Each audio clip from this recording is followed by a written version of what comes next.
So ayan na what's up Pintura at Disenyo, sa video na to mag-share lang tayo ng kaunti sa ating pinagkakaabalahan ngayon. Subali meron tayong ginagawang bahay.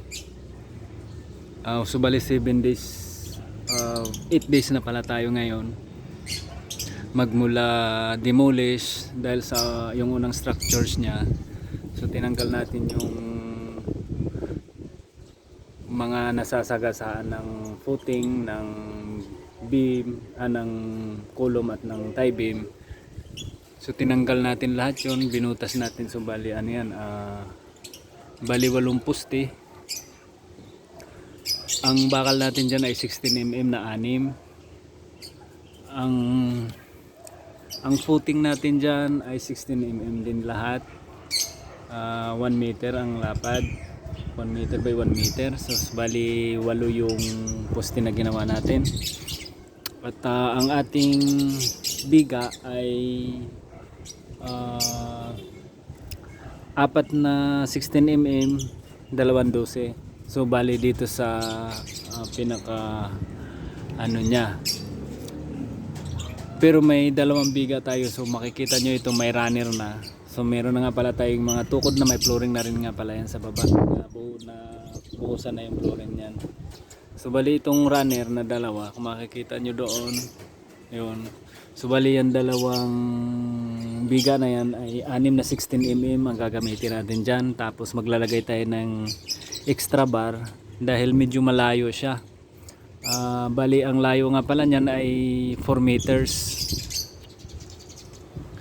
At hindi naman pwedeng maglagay ng poste sa gitna dahil magiging ano siya, kumbaga magiging photo bomber, kumbaga magiging ano siya sa space sa baba. Kaya hindi siya pwedeng lagyan ng poste sa pagitna para medyo lumapit ng kaunti yung distansya. So para makompensate yung strength ng ating biga na medyo malayo, medyo mahaba, so puro 16mm na ang ginamit natin dyan. At maglalagay pa tayo ng extra bar.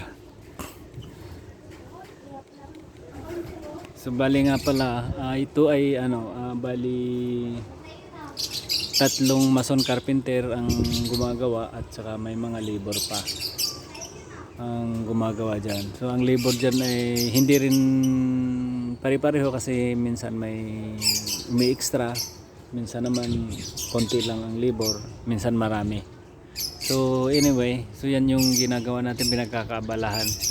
Bali 2 story nga pala to at steel deck ang gagamitin naming forma sa slab.